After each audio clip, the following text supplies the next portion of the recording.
Good morning students, स्वागत है आपका आपके अपने यूट्यूब चैनल जूलॉजी क्लासेज में। हम पढ़ रहे हैं कोऑर्डेट एनिमल्स के डाइजेस्टिव सिस्टम्स। हमने प्रीवियस वीडियो में स्कोलियोडॉन और फ्रॉग के डाइजेस्टिव सिस्टम के बारे में पढ़ा था।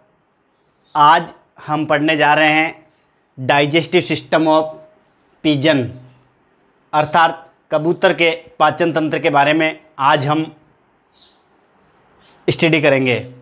कबूतर, जिसे जंतु वैज्ञानिक नाम कोलंबा लीविया के नाम से जाना जाता है, तो आप इसे कई रेफरेंस बुक में डाइजेस्टिव सिस्टम ऑफ कोलंबा भी देखते हैं।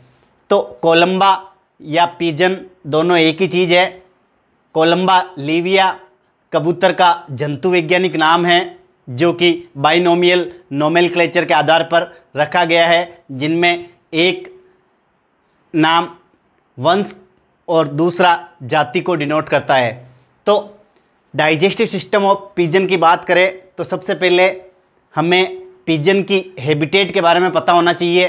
पिजन, जो कि सामान्यतः एक स्थलवासी या वायवीय हैबिटेट शो करने वाला जंतु है।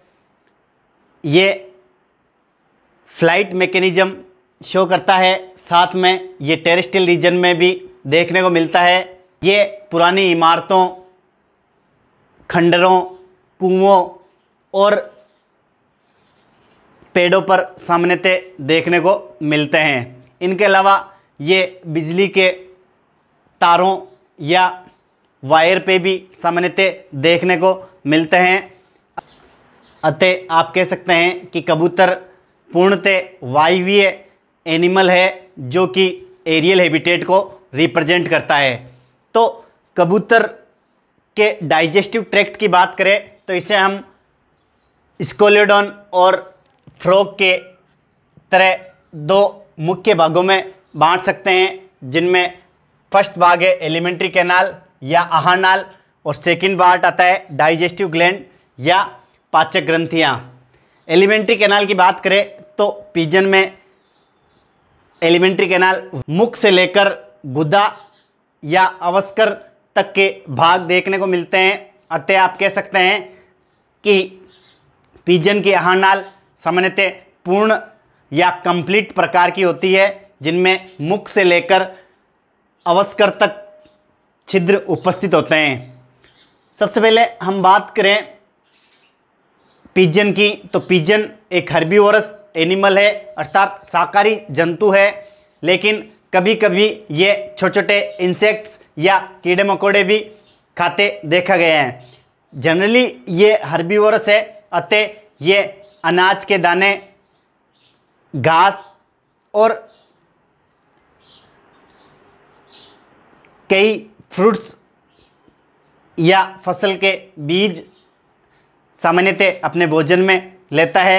कैनाल में सबसे पहले आता है माउथ या मुख। मुख की बात करें तो मुख एक स्लिट लाइक स्ट्रक्चर होता है या दरारनुमा छिद्र के रूप में उपस्थित होता है, जो कि चोंच के द्वारा घिरा रहता है। चोंच जो कि दो भागों में डिवाइड रहती है, जिसे अपर बीक और लोअर बीक कहते हैं। मुख सामान्यतः मुख गुहा में खुलता है, जिसे बक्कल कैविटी या माउथ कैविटी कहते हैं। माउथ कैविटी या बक्कल कैविटी की बात करें तो बक्कल कैविटी का एक इंटरनल स्ट्रक्चर मैंने यहाँ ड्रॉ किया है। इसमें आपको कुछ संरचनाएं स्पष्ट दिख रही होगी। सबसे अपर साइड में अपर बीक होती है, जिसे ऊपरी चोंच कहते हैं। इसके नीचे रूप ऑफ बक्कल कैविटी, ये वाली जो संरचना है ये इसकी छत बनाने का कार्य करती है बक्कल कैविटी की। और छत के नीचे की तरफ इंटरनल लेयर्स या आंतरिक नासा छिद्र उपस्थित होते हैं, और इनके नीचे की तरफ एक छोटी सी राउंडेड स्ट्रक्चर आपको दिखाई दे रही होगी, जिसे पिंक कलर से मैंने डिनोट किया है। ये यूस्टेकियन ओपनिंग है, अर्थात जो मिडिल ईयर और इंटरनल ईयर को जो ट्यूब जाती है, जिसे यूस्टेकियन ट्यूब कहते हैं। इस यूस्टेकियन ट्यूब की ओपनिंग बक्कल कैविटी की रूप में होती है, जो कि एक उभार के रूप में या रिज के रूप में उपस्थित होती है। इसके नीचे की तरफ हम देखें तो बक्कल कैविटी के बिल्कुल मिड रीजन में फेरिंग्स उपस्थित होती है। अतः आप कह सकते हैं कि फेरिंग्स और बक्कल कैविटी आपस में कनेक्ट रहती है या युग्मित रहती है। अतः आप इसे आसानी से आइसोलेट या पृथक नहीं कर सकते हैं। अतः कई बार बर्ड्स या पिजन की फेरिंग्स को बक्कल कैविटी के साथ मिलाकर बक्कोफेरिंजियल कैविटी के नाम से भी जाना जाता है। क्योंकि फेरिंग्स जो होती है वो बक्कल कैविटी के बिल्कुल मिड या सेंटर में उपस्थित होती है। इस फेरिंग्स में एक ओवल शेप्ड स्ट्रक्चर देखने को मिलता है। ये ओवल शेप्ड स्ट्रक्चर ग्लोटिस होता है। ग्लोटिस की बात करें तो ये अपर बीक के बिल्कुल मार्जिनल एंड और लोअर बीक के पार्श्व में उपस्थित होता है। ग्लोटिस एक ओवल या अंडाकार संरचना है जो कि आगे चलकर गलेट नामक छिद्र के द्वारा ईसोफेगस में खुलता है। ये देखो, ये आपको दिख रहा है। ग्लोटिस के पीछे की तरफ ईसोफेगस उपस्थित होती है और ईसोफेगस की जो ओपनिंग होती है ये एक छोटे से छिद्र, ये जो पोर लाइक स्ट्रक्चर आपको दिखाई दे रहा है, यहाँ इसकी ओपनिंग होती है ईसोफेगस की, ये गलेट कहलाता है। तो ग्लोटिस के जस्ट पीछे की तरफ ईसोफेगस उपस्थित होती है। में जो लोअर बीक या निचली चोंच होती है, उस निचली चोंच की फर्श पर टंग या जिह्वा देखने को मिलती है। ये टंग या जिह्वा पीछे की तरफ से बाइफिड स्ट्रक्चर शो करती है, अर्थात ये द्विशाखित संरचना के रूप में स्थित होती है। अगर हम बात करें बक्कल कैविटी के फर्श की, तो बक्कल कैविटी के फर्श जो कि लोअर बीक में स्थित होता है, इस पर ये एक ट्रायंगुलर टंग उपस्थित होती है जो पीछे की तरफ बाइफिड संरचना रखती है। ये टंग सामान्यतः प्रोट्रूसिबल प्रकार की होती है, अर्थात आप कह सकते हैं कि ये चोंच से बाहर नहीं निकलती है। इस प्रकार बक्कल कैविटी की जो इंटरनल स्ट्रक्चर है उसमें अपर बीक और लोअर बीक दो स्पष्ट चोंच आपको दिखाई देती है। और अगर इसकी ओपनिंग की बात करें तो कुछ इस प्रकार ये ओपनिंग होती है। आपने देखा होगा जो एवीज में आने वाले जो एनिमल्स हैं उनमें सामान्यतः सभी एनिमल्स में बीक या चोंच उपस्थित होती है और इस चोंच के दो भाग होते हैं, अपर बीक और लोअर बीक। इन दोनों चोंच में एक विशेषता होती है कि इनमें टीथ अनुपस्थित होते हैं, अर्थात आप ये कह सकते हो कि जो पिजन की बक्कल कैविटी होती है, इस बक्कल कैविटी या माउथ कैविटी में टीथ या दांत देखने को नहीं मिलते हैं, अतः इनमें दांत अनुपस्थित होते हैं। नेक्स्ट बात करें एलिमेंट्री कैनाल के तीसरे भाग फेरिंग्स की या ग्रसनी की, तो ग्रसनी की बात करें तो ग्रसनी एक लंबी संरचना के रूप में स्थित होती है जो मुख गुहा के पीछे की तरफ स्थित होती है। जैसे ये मुख गुहा है, मुख गुहा का सेंटर है, तो ये वाला जो पार्ट है मुख गुहा के जस्ट पीछे वाला पार्ट ये फेरिंग्स रीजन को डिनोट कर रहा है। ये देखो, ये आपको दिखाई दे रही होगी फेरिंग्स या ग्रसनी जो मुख गुहा से सटी हुई रहती है। इसके आधार पर इसे बक्कोफेरिंजियल कैविटी भी कहा जाता है। तो फेरिंग्स जो रीजन होता है ये मुख गुहा से सटा हुआ होता है। फेरिंग्स की बात करें तो फेरिंग्स बक्कल कैविटी के बिल्कुल नज़दीक स्थित होती है, अतः इसे बक्कोफेरिंजियल कैविटी के नाम से भी जानते हैं। फेरिंग्स में इंटरनल लेयर्स खुलते हैं, अर्थात आंतरिक नासा छिद्र इसके फेरिंग्स रीजन में खुलते हैं जो कि अपर बीक के जस्ट नीचे की तरफ होते हैं। इनके अलावा एक यूस्टेकियन ओपनिंग होती है जो कि मध्य कर्ण या आंतरिक कर्ण से संबंधित एक नलिका होती है जिसकी ओपनिंग इस फेरिंग्स या बक्कल कैविटी के अपर बीक में होती है। इसके अलावा फेरिंग्स में एक विशेष संरचना जिसे ग्लोटिस कहते हैं ये उपस्थित होती है, जो कि ढापन कहलाते हैं या ढक्कन कहलाता है, जिससे होता हुआ भोजन ईसोफेगस या ग्रसिका में पहुंचता है। ग्लोटिस के पीछे की तरफ ईसोफेगस की ओपनिंग होती है, ये आपको दिखाई दे रही होगी। ईसोफेगस की ओपनिंग एक विशेष प्रकार की संरचना जिसे ग्लेट कहते हैं, ग्लेट के द्वारा ईसोफेगस की ओपनिंग होती है। अर्थात रेस्पिरेटरी ट्रैक्ट और एलिमेंट्री कैनाल दोनों ट्रैक्ट को पृथक करने का कार्य ग्लोटिस करता है। ग्लोटिस ढक्कन या घाटी की तरह कार्य करता है। नेक्स्ट पार्ट की बात करें तो नेक्स्ट भाग आता है ईसोफेगस या ग्रसिका, जिसे हम ग्रास नाल के नाम से भी जानते हैं। ईसोफेगस की बात करें तो ईसोफेगस, यहां मैंने एक फिगर ड्रॉ किया है जो कि डाइजेस्टिव सिस्टम ऑफ पिजन या एलिमेंट्री कैनाल ऑफ पिजन को दिखा रहा है। यहाँ ईसोफेगस जो है कि लंबी संकरी नलिका के रूप में स्थित होती है, ये आगे चलकर एक विशेष कोमल संरचना जिसे क्रोप या अनपुट कहते हैं, इसमें परिवर्तित होती है। अनपुट एक कोमल मांसल संरचना है, अर्थात आप कह सकते हैं कि ईसोफेगस का जो एंड पार्ट होता है या अंतिम भाग होता है, ये एक विशेष संरचना में रूपांतरित हो जाता है जिसे क्रोप कहते हैं। क्रोप में क्रोप ग्लैंड्स देखी जाती है, जिसे अनपुट ग्रंथियां कहते हैं। इन अनपुट ग्रंथियों के द्वारा ब्रीडिंग सीजन के दौरान मेल और फीमेल दोनों पिजन में मिल्क सीक्रेट किया जाता है, इसे पिजन मिल्क कहते हैं। और इस पिजन मिल्क की एक विशेषता होती है कि ये मैमेलियन मिल्क की अपेक्षा अधिक न्यूट्रिटिव या न्यूट्रिशन शो करता है।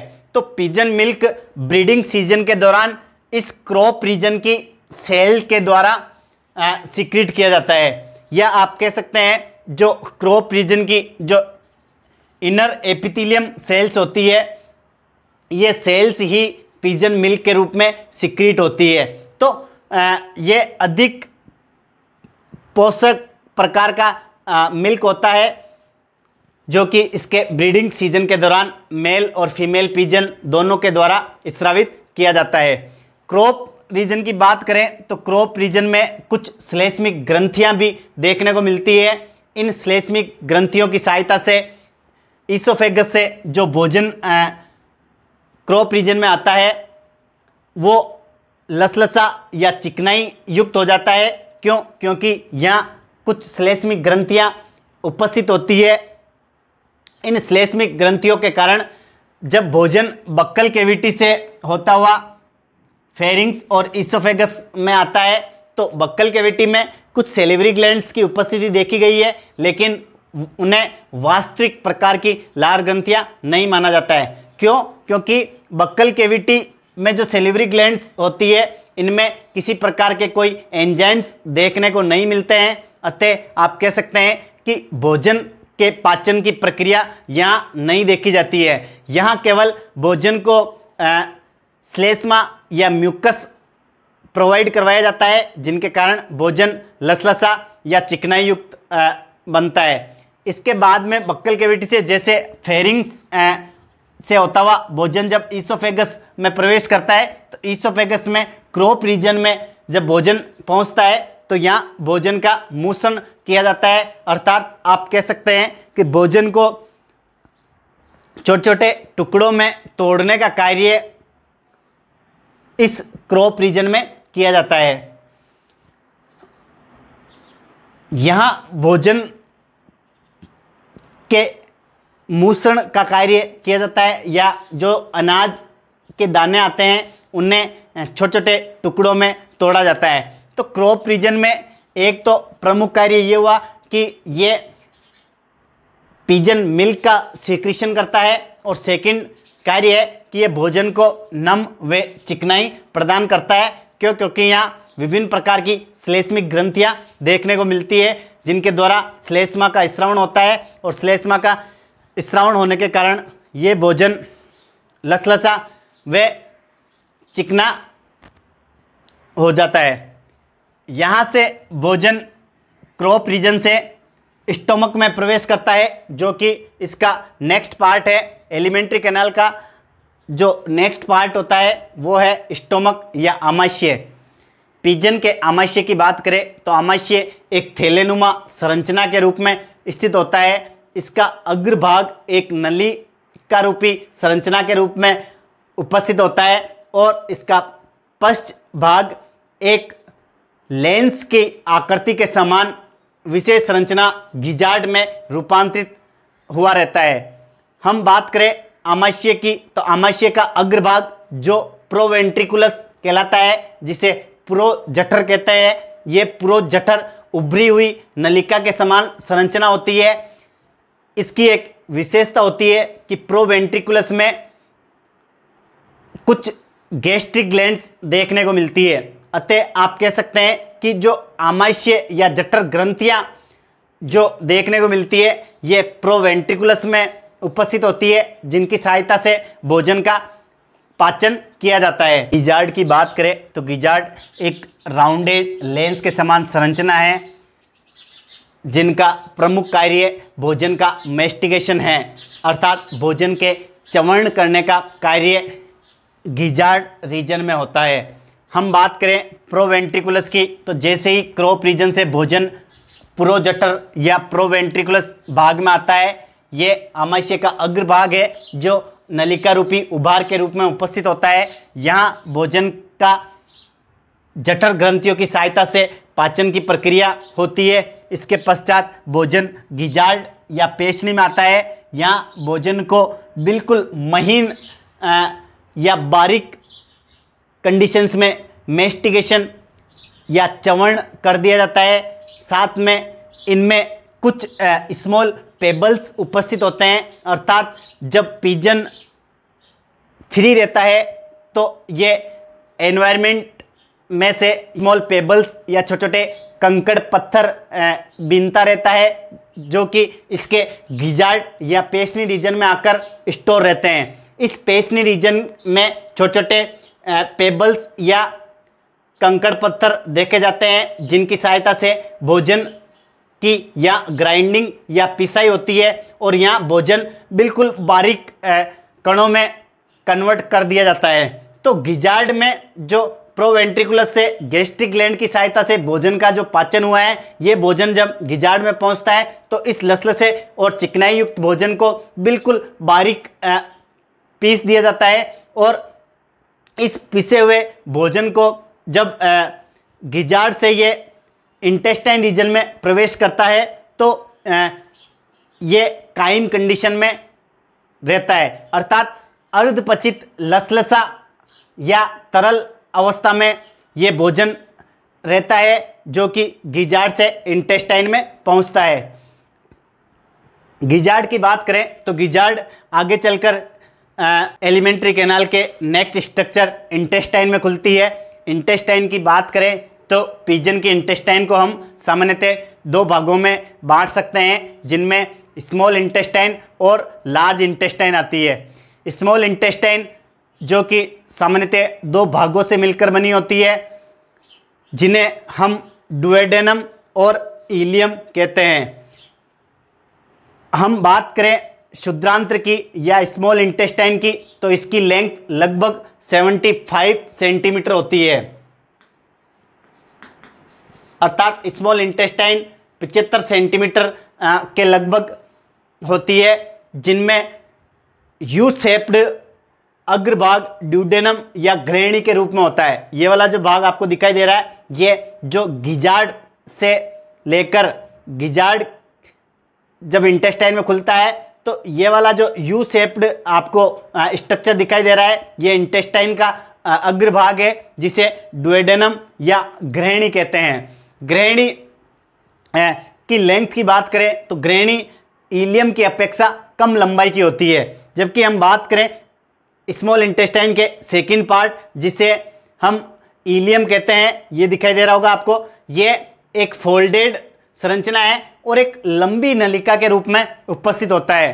तो स्मॉल इंटेस्टाइन की बात करें तो यहाँ से लेकर यहाँ तक लगभग ये स्मॉल इंटेस्टाइन ही शो हो रही है, जिनमें प्रथम भाग डुओडेनम या ग्रहणी है और द्वितीय भाग इलियम है। डुओडेनम की बात करें या ग्रहणी की बात करें तो ग्रहणी छोटी आंत्र का अग्रभाग है, जिसमें पित्त वाहिनी के द्वारा पित्त रस और अग्नाशय वाहिनी के द्वारा अग्नाशय रस आकर मिलता है। तो ग्रहणी में जो काइम के रूप में गिजार्ड से जो भोजन आया है, इसका यहाँ पूर्णतः पाचन होता है। तो आप कह सकते हैं कि आमाशय में पाचन होने के उपरांत जो अपचित पदार्थ रह जाते हैं, उनका पाचन आंत्र की ग्रहणी या डुओडेनम पार्ट में होता है। क्योंकि यहाँ पित्त वाहिनी और अग्नाशय वाहिनी के द्वारा पित्त रस और अग्नाशय रस लाकर मिलाया जाता है, जिनकी सहायता से विभिन्न एंजाइम्स की क्रियाविधि में भोजन का पाचन होता है और लगभग भोजन के पाचन की प्रक्रिया कंप्लीट हो जाती है। ग्रहणी की बात करें तो ग्रहणी की जो शेप होती है वो लगभग यू शेप होती है। ये देखो आपको दिखाई दे रही होगी यू शेप, ये यू शेप ग्रहणी होती है। इस यू शेप ग्रहणी के बीचों बीच एक विशेष पाचक ग्रंथि देखने को मिलती है, जिसे पेनक्रियाज कहते हैं। ये वाला जो डॉटेड स्ट्रक्चर मैंने शो किया है, ये पेनक्रियाज है। पेनक्रियाज में पेनक्रियाटिक डक्ट होती है जो डुओडेनम में आकर खुलती है। तो जो ग्रहणी होती है, इस ग्रहणी के मध्य में पेनक्रियाज या अग्नाशय ग्रंथि उपस्थित होती है और अग्नाशय एक मुख्य पाचक ग्रंथि है जो लगभग सभी कोर्डेट एनिमल्स में उपस्थित होती है। पेनक्रियाज की हम बात करें तो बर्ड्स में पेनक्रियाज में 3 विशेष प्रकार की डक्ट देखने को मिलती है, जिसे हम पेनक्रियाटिक डक्ट कहते हैं। ये पेनक्रियाटिक डक्ट, तीनों पेनक्रियाटिक डक्ट यहाँ आकर ड्यूडेनम में खुलती है। तो 3 पेनक्रियाटिक डक्ट पिजन या बर्ड में देखने को मिलती है और तीनों पेनक्रियाटिक डक्ट ग्रहणी क्षेत्र में आकर खुलती है। इसके अलावा पेनक्रियाज की बात करें तो ये हल्के पिंकिश या गुलाबी कलर की संरचना है जो ग्रहणी के मध्य उपस्थित होती है। फिर बात करें हम स्मॉल इंटेस्टाइन के दूसरे भाग, जिसे इलियम कहते हैं। इलियम की लंबाई ड्यूडेनम की अपेक्षा काफ़ी अधिक होती है, अर्थात स्मॉल इंटेस्टाइन का जो सबसे बड़ा पार्ट होता है वो इलियम है, या आप यूँ कह सकते हैं कि एलिमेंट्री कैनाल का जो सबसे लंबा भाग होता है ये इलियम है। इलियम की एक विशेषता होती है कि इसमें छोटे छोटे विलाई उपस्थित होते हैं, और विलाई आप सब जानते हैं, विलाई और माइक्रोविलाई इंटेस्टाइन के सरफेस एरिया को बढ़ाने का कार्य करते हैं। तो यहाँ माइक्रोविलाई तो नहीं देखे जाते, लेकिन विलाई देखे जाते हैं जो कि स्मॉल इंटेस्टाइन के एब्जॉर्प्शन एरिया को बढ़ाने का कार्य करते हैं, जिससे पचित भोजन का अधिक से अधिक मात्रा में अवशोषण हो सके। तो इलियम रीजन में विलाई उपस्थित होते हैं, जिनकी सहायता से भोजन को अवशोषित किया जाता है। अर्थात जो पचित भोजन आमाशय और ड्यूडेनम से जो भोजन इलियम में पहुंचता है, यहाँ इसका आप कह सकते हैं अधिक से अधिक अवशोषण किया जाता है। ये बात हुई इंटेस्टाइन की। अब बात करते हैं हम लार्ज इंटेस्टाइन की। लार्ज इंटेस्टाइन जो कि रेक्टम के रूप में होती है। बर्ड्स में अगर हम बात करें लार्ज इंटेस्टाइन की, तो लार्ज इंटेस्टाइन रेक्टम या मलाशय और क्लोका या अवस्कर में बटी होती है। तो लार्ज इंटेस्टाइन को हम 2 भागों में डिवाइड कर सकते हैं। पहला भाग रेक्टम या मलाशय, दूसरा भाग क्लोका या अवस्कर। जहाँ स्मॉल इंटेस्टाइन और लार्ज इंटेस्टाइन आपस में कनेक्ट होती है, वहाँ एक विशेष प्रकार की संरचना देखने को मिलती है, जिसे हम कोलिक सिक्कम कहते हैं। अर्थात ये अंदो छोटी आंत जिसे क्षुद्रांत्र कहते हैं और बड़ी आंत जिसे वृद्धांत्र कहते हैं। क्षुद्रांत्र और वृद्धांत्र के जोड़ या संधि स्थल पर कोलिक सिक्कम या अंधनाल के रूप में संरचना देखने को मिलती है। इसका प्रमुख कार्य पचित भोजन में से जल का अवशोषण करना है। अब जब पचित भोजन का जल के रूप में और विभिन्न प्रकार के पोषक पदार्थों के रूप में इंटेस्टाइन रीजन में अवशोषण हो जाता है। उसके पश्चात जो अपचित भोजन है ये रेक्टम में पहुंचता है। हम बात करें रेक्टम की, जो कि लार्ज इंटेस्टाइन की जगह उपस्थित होता है। लार्ज इंटेस्टाइन जो कि रेक्टम और क्लोका दो स्पष्ट भागों में विभाजित होती है। इसका प्रथम भाग रेक्टम के रूप में उपस्थित होता है। मलाशय और अवस्कर दोनों ही पचित भोजन को एलिमेंट्री कैनाल से बाहर निकालने के प्रमुख अंग हैं, जिनके द्वारा पचित भोजन शरीर से बाहर निकाल दिया जाता है।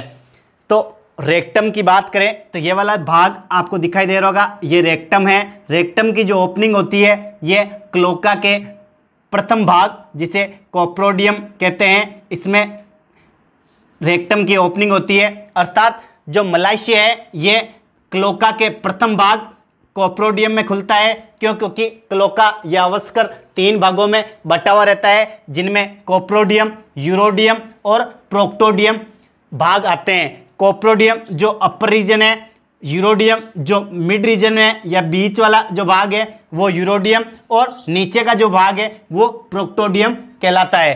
तो क्लोका या अवस्कर 3 भागों में बटा रहता है। कोप्रोडियम में रेक्टम की ओपनिंग होती है और यूरोडियम में यूरिनोजेनिटल अपर्चर की ओपनिंग होती है। अर्थात जो मूत्र जनन तंत्र होता है इसकी ओपनिंग यूरोडियम में होती है, इसलिए इसे यूरोडियम कहा जाता है। लास्ट पार्ट है क्लोका का जो प्रोक्टोडियम होता है, जिसमें क्लोकल अपर्चर या अवस्कर छिद्र के द्वारा क्लोका खुलता है। इनके अलावा क्लोका रीजन की बात करें तो क्लोका के लेटरल साइड में एक विशेष प्रकार की संरचना देखने को मिलती है, जिसे बर्सा फेब्रिसी कहते हैं। बर्सा फेब्रिसी पक्षियों या बर्ड्स में पाई जाने वाली एक विशेष संरचना है, जो कि इमैच्योर एनिमल्स में पाई जाती है, और जब मैच्योरिटी या एडल्ट स्टेज बर्ड्स में आती है तो ये सामान्यतः अदृश्य या हिडन हो जाती है। बर्सा फेब्रिसी के कार्य की बात करें तो बर्सा फेब्रिसी का प्रमुख कार्य है लसिकाणुओं का निर्माण करना, और लसिकाणु से आप स्पष्ट तौर पे समझते हैं कि लसिकाणु एक प्रकार की प्रतिरक्षी कोशिकाएं हैं, जो कि शरीर की प्रतिरक्षा या इम्यूनिटी को बढ़ाने का कार्य करते हैं। अतः शरीर में आहार नाल के द्वारा जो विभिन्न प्रकार के पैथोजेंस या रोगजनक माइक्रोब्स या सूक्ष्म जीव भोजन के साथ या भोज्य पदार्थों के साथ प्रवेश करते हैं, उनको ये लसिकाणु जो कि बर्सा फेब्रिसी में निर्मित होते हैं या इनका पाचन करके नष्ट कर देते हैं। तो बर्सा फेब्रिसी एक विशेष प्रकार की संरचना है जो लिम्फोसाइट्स सेल्स को बनाती है, और ये लिम्फोसाइट सेल्स या लिम्फोकाइंस विभिन्न प्रकार के हानिकारक या रोगजनक जीवाणुओं या सूक्ष्म जीवों को नष्ट करने का कार्य करते हैं। तो इसे बर्ड्स में बर्सा फेब्रिसी के साथ साथ क्लोकल थाइमस भी बोला जाता है। क्योंकि मैमल्स की बात करें तो मैमल्स में थाइमस ग्लैंड में विभिन्न प्रकार की लिम्फोसाइट्स सेल्स का निर्माण होता है, जैसे बी लिम्फोसाइट्स और टी लिम्फोसाइट्स। इनका जो निर्माण होता है वो सामान्यतः थाइमस ग्लैंड में होता है या बोन मेरो में होता है। तो ऐसे ही बर्सा फेब्रिसी की बात करें तो ये पक्षियों के क्लोकल रीजन में उपस्थित होती है, जो विभिन्न प्रकार की लिम्फोसाइट्स सेल्स को सीक्रेट करती है या सिंथेसिस करती है, जिनकी सहायता से विभिन्न प्रकार के हानिकारक या रोगजनक जीवाणुओं, विषाणुओं या सूक्ष्म जीवों को नष्ट किया जा सकता है। तो ये इसके क्लोका के लेटरल साइड में उपस्थित होती है। और क्लोका का अंतिम भाग जो प्रोक्टोडियम होता है, ये एक क्लोकल अपर्चर या अवस्कर छिद्र के द्वारा बाहर खुलता है। इस प्रकार हम बात करें पिजन की एलिमेंट्री कैनाल की, तो पिजन की एलिमेंट्री कैनाल में माउथ से लेकर क्लोका तक के भाग उपस्थित होते हैं। अब बात करें हम पिजन की डाइजेस्टिव ग्लैंड या पाचक ग्रंथियों की। पाचक ग्रंथियों की बात करें तो सामान्यतः बर्ड्स में 4 प्रकार की ग्रंथियां हमें देखने को मिलती है, जिनमें पिजन की या कोलंबा लीविया की हम बात करें तो इनमें दो सामान्य प्रकार की ग्रंथियां हैं जो कि मुख्य पाचक ग्रंथियों में सम्मिलित की जाती है, जिनमें लीवर और पेनक्रियाज को सम्मिलित किया जाता है। हम बात करें लीवर की तो लीवर इसोफेगस और स्टोमक के लेटरल साइड में उपस्थित रहता है, जो कि दो पालियों में बटी हुई संरचना है। ये रेड कलर की संरचना है या लाल रंग की संरचना के रूप में एक बाइलोब्ड स्ट्रक्चर शो करता है, अर्थात दो पालियों में बटा हुआ रहता है, राइट लीवर लोब और ये लेफ्ट लीवर लोब। राइट और लेफ्ट लीवर लोब दोनों विभिन्न प्रकार की, राइट लीवर लोब और लेफ्ट लीवर लोब दो विशेष प्रकार की वाहिनियों जिसे बाइल डक्ट्स कहते हैं, इस बाइल डक्ट की सहायता से ये बाइल्स को या पित्त को ले जाने का कार्य करती है। तो हम लीवर की बात करें तो इसमें दो पित्त वाहिनियां देखने को मिलती है और दोनों पित्त वाहिनियां, दोनों पालियां जो कि राइट और लेफ्ट लोब होती है, इनमें से पित्त को ले जाने का कार्य करती है। यहाँ एक विशेष ध्यान देने योग्य बात है कि लीवर में गोल ब्लैडर या पित्ताशय अनुपस्थित होता है, अतः आप कह सकते हैं कि लीवर में जो बाइल जूस का सिंथेसिस होता है ये सीधे ही बाइल डक्ट के द्वारा ड्यूडेनम पार्ट में ले जाया जाता है, जहां भोजन के पाचन में ये सहायक होता है। तो यहाँ दो पित्त वाहिनियां या बाइल डक्ट आपको दिखाई दे रही होगी। इन बाइल डक्ट की सहायता से ये पित्त ड्यूडेनम या घ्रेणी में आकर मिलता है। इनके अलावा इनमें पित्ताशय या गोल ब्लैडर अनुपस्थित होता है और इसमें एक छोटी सी संरचना के रूप में स्प्लीन या प्लीहा उपस्थित होती है। प्लीहा जिसका प्रमुख कार्य है मृत व डैमेज आरबीसी को नष्ट करना, अर्थात जो मृत या सड़ी गली आरबीसीज है उनको नष्ट करने का कार्य स्प्लीन या प्लीहा करती है, अतः इसे आरबीसी का भक्षकाणुग्रह भी कहा जाता है। नेक्स्ट बात करें पेनक्रियाज की। पेनक्रियाज मैंने बताया था ड्यूडेनम जो भाग होता है स्मॉल इंटेस्टाइन का अग्रभाग, इसके बीचों बीच एक पिंकिश या गुलाबी रंग की संरचना उपस्थित होती है जो कि पेनक्रियाज या अग्नाशय कहलाती है। अग्नाशय एक पाचक ग्रंथि है जो कि मिश्रित प्रकार की ग्रंथि है। इसमें अंतःस्रावी और बहिःस्रावी दोनों प्रकृति देखने को मिलती है। तो पेनक्रियाज में तीन पेनक्रियाटिक डक्ट होती है। ये तीनों पेनक्रियाटिक डक्ट की सहायता से पेनक्रियाटिक जूस को डुओडेनम में पहुंचाता है, जहां भोजन के पाचन में सहायता मिलती है। तो अग्नाशय एक मिश्रित प्रकार की ग्रंथि है जो तीन अग्नाशय वाहिनियों की सहायता से अग्नाशय रस को डुओडेनम या घ्रेणी में पहुंचाने का कार्य करती है। इनके अलावा हम बात करें तो इनमें इंटेस्टाइनल ग्लैंड्स देखने को मिलती है जो कि डाइजेस्टिव ग्लैंड के रूप में उपस्थित होती है।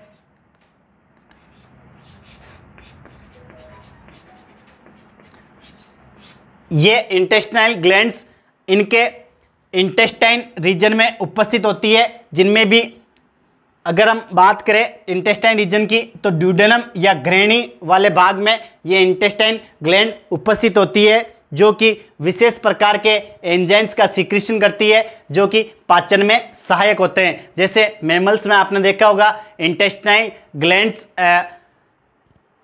एक क्रिप्स या गर्त के रूप में उपस्थित होती है, जिसे क्रिप्स ऑफ लीबरकुहन हम कहते हैं या लीबरकुहन के गर्त के रूप में जाना जाता है।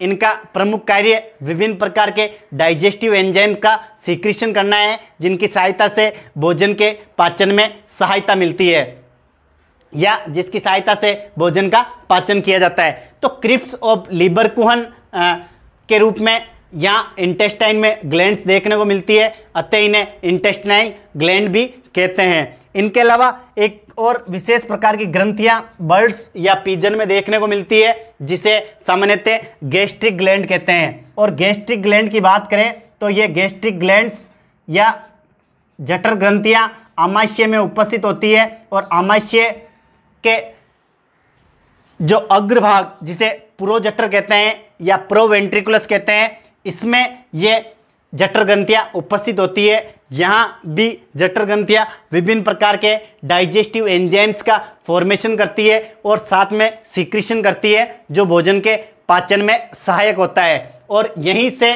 भोजन को लसलसा या काइम के रूप में परिवर्तित कर दिया जाता है। तो ये 4 प्रकार की पाचक ग्रंथियां इनमें देखने को मिलती है। तो स्टूडेंट्स, ये था डाइजेस्टिव सिस्टम ऑफ पिजन या कोलंबा लिविया का पाचन तंत्र, जिसकी हमने डिटेल से आज स्टडी करी। अब बात करते हैं फिजियोलॉजी ऑफ डाइजेशन या पाचन की कार्यकी की। पाचन की कार्यकी की बात करें तो सर्वप्रथम पिजन भोजन को इनटेक करके बक्कल कैविटी में लाता है, अर्थात जो छोटे छोटे दाने या अनाज के पार्टिकल्स होते हैं या घास के टुकड़े होते हैं, उनको ये अपनी मुख गुहा की सहायता से भीतर की तरफ लेता है। इसमें इनकी जो मुख गुहा होती है, इनमें अपर बीक और लोअर बीक दोनों सहायता करती है, अर्थात जो ऊपरी और निचली चोंच होती है, इसकी सहायता से ये भोजन के कणों को मुख गुहा के भीतर लेता है। मुख गुहा से भोजन फेरिंग्स रीजन में पहुंचता है, जहां कोई विशेष प्रकार की सेलेवरी ग्लैंड्स देखने को नहीं मिलती है। बक्कल कैविटी में कुछ सेलेवरी ग्लैंड्स देखने को मिलती है जिन्हें ट्रू सेलेवरी ग्लैंड्स नहीं कहा जाता है। क्यों? क्योंकि इसमें किसी प्रकार के कोई एंजाइम्स नहीं देखे जाते हैं, अर्थात लाइपेज या लाइसोजाइम या कोई अन्य प्रकार के पाचक एंजाइम इनमें देखने को नहीं मिलते हैं। अतः बक्कल कैविटी में जो सेलेवरी ग्लैंड्स होती है वो एंजाइम लेस होती है या किण्वक रहित होती है।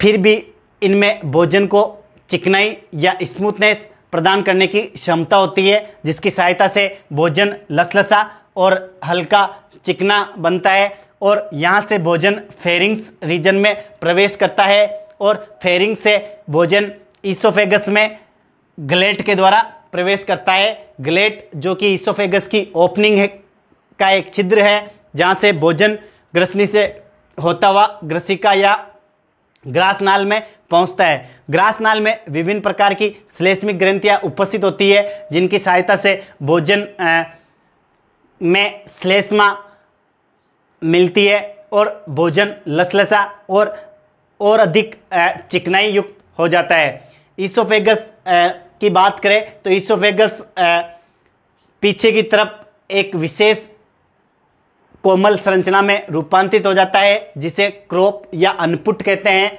अनपुट में कुछ सेल्स उपस्थित होती है जो कि पिजन मिल्क का सिक्रीशन करती है। ये पिजन मिल्क मेल और फीमेल दोनों में ब्रीडिंग सीजन के दौरान सिक्रीट होता है।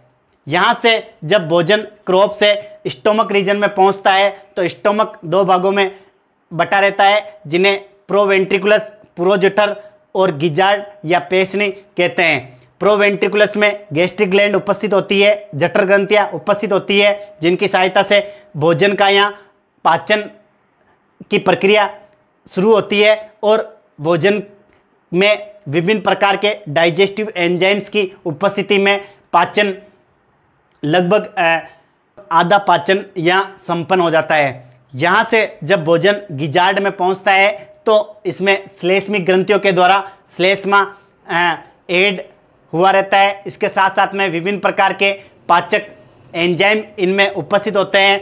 इन सब की उपस्थिति में गिजार्ड में छोटे छोटे स्मॉल पेबल्स या छोटे छोटे कंकड़ पत्थर होते हैं, जिनकी सहायता से भोजन को यहाँ महीन पीसकर चूर्ण या लुगदी के रूप में बना दिया जाता है।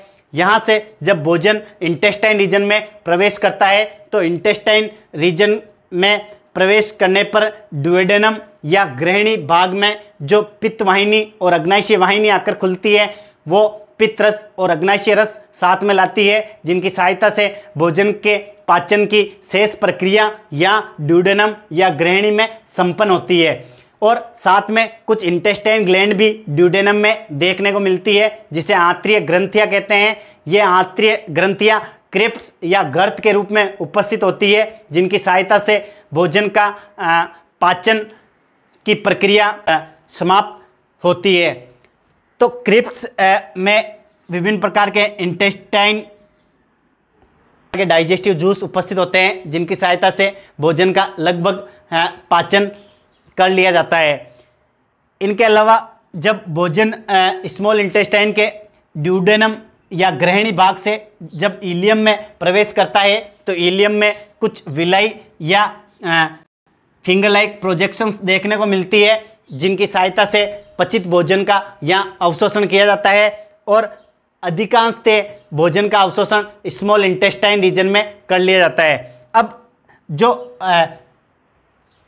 अपचित भोजन है ये स्मॉल इंटेस्टाइन से लार्ज इंटेस्टाइन में पहुंचता है, जो कि रेक्टम और क्लोका के रूप में उपस्थित होती है। लार्ज इंटेस्टाइन और स्मॉल इंटेस्टाइन दोनों के जॉइंट पर एक विशेष प्रकार की संरचना जिसे कोलिक सिक्कम कहते हैं ये उपस्थित होती है। ये इस पचित भोजन में से जल का अवशोषण कर लेती है, अर्थात वाटर का एब्जॉर्प्शन कर लेती है और यहाँ से जब भोजन रेक्टम में पहुँचता है तो रेक्टम से होता हुआ क्लोका के विभिन्न भागों में पहुँचकर क्लोकल अपर्चर के द्वारा शरीर से बाहर निकाल दिया जाता है। तो इस प्रकार डाइजेशन की कार्य की या फिजियोलॉजी संपन्न होती है। इस प्रकार कबूतर या पिजन में संपूर्ण पाचन की प्रक्रिया संपन्न होती है। तो स्टूडेंट्स, आपको ये लेक्चर कैसा लगा? आप अपने महत्वपूर्ण सजेशंस या सुझाव मेरे कमेंट बॉक्स में ज़रूर दें, ताकि मुझे अधिक से अधिक प्रोत्साहन मिले। आपकी वैल्यूएबल फीडबैक मुझे और अधिक वीडियो बनाने के लिए प्रोत्साहित करेगी। तो मैं आपके वैल्यूएबल फीडबैक का आभारी रहूँगा। धन्यवाद।